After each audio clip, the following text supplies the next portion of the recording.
Hey folks, this is pecktec, and can you believe it's been 5 years since I set up this magnificent tank?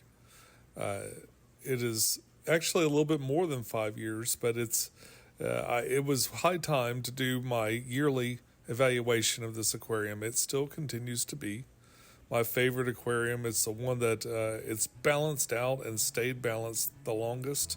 I've recently kind of ripped it apart. If you saw the harvest update, you know that I pulled at least a quarter of this Anubis out of here and a few other plants too. I think I grabbed the crypts that were in there as well, and it's looking a little janky like overall compared to normal. I've got this crypt parv, but it's just kind of barely growing. You can see some of the substrate's been displaced from pulling things out. Some of the fluorites kind of come up from the bottom, and the aqua soil has been sort of dashed around. What I'd like to do is top it off with some fresh substrate. And the way I'd like to do that is I've got this substrate that I found at my local aquarium store. It's from Aqua Life. It's called Andy soil. It's a Japanese volcanic soil.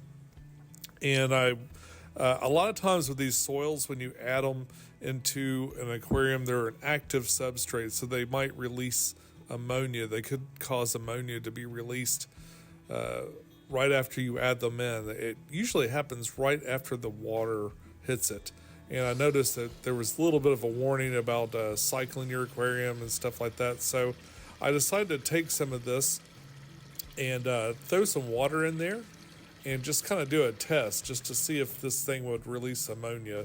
I know if I used aqua soil, like the regular ADA aqua soil, it would for sure release ammonia, but some of these other soils don't, so I was curious about this brand.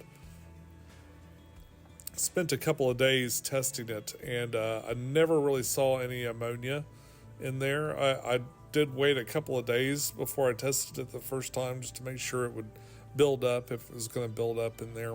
But I was really pleased to see that there could just continue to be no ammonia. With that being said, I decided just to drain that water out of there and use it to top off this aquarium. Now, I'd love to just add some substrate in here. I was worried about an ammonia release or, messing with this too much because this aquarium has been so perfectly balanced for so long. I really didn't want to mess with it too much at all. But as you can see, those plants were looking a little, they're looking a little weak. Like they used to be really thick and lush, and I have added root tabs and some other stuff in there to try and help it. But I think overall it'd be nice just to have a little refresh of the top substrate. Has probably been played out for some time now. The Anubis don't seem to mind too much. The other thing I wanted to accomplish is dress up that left-hand side a little bit because it's looking quite a bit empty since the big trim. I just want to fill that in a little bit and make sure it looks nice and balanced.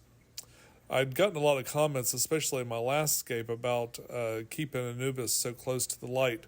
They do get a little bit burnt up in there, but overall it's been pretty good. And the ones that are really ugly, actually, you don't see because they're all the way up at the very, very top. And I trim those out every now and then just to kind of keep it healthy in there. But before we get started with the cleanup, let me tell you a little bit about the inhabitants in here. I've got a bristlenose pleco. This is a baby one that I actually had bought to put in my sump. He's traveled to a couple of different aquariums now, but I think he's found his permanent home here.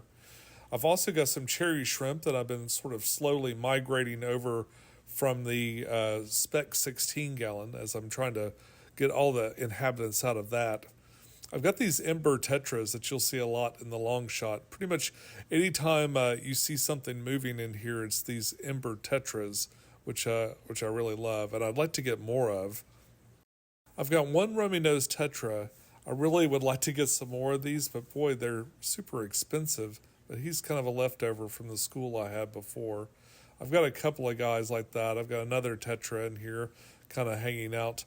And this little siphoned on goby is really cool. I love this guy, kind of like a different sort of autocyclist type, although I think he eats a little bit more meaty foods than autos do. So without further ado, I believe it's time for a refresh. I got the substrate ready to go. I've got a little tube I'm going to use to pour down in there. The other thing I have is some crypt parv. I decided to get some of these tropica plants and use them instead of trying to pull stuff out of my aquarium. So it'll be interesting to see how they do. All right, a little water change just to get the water low enough to work in there, and it's time to get started.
I had more than enough dirt, so I decided to also add some to the 42-gallon tank, and it's looking pretty good.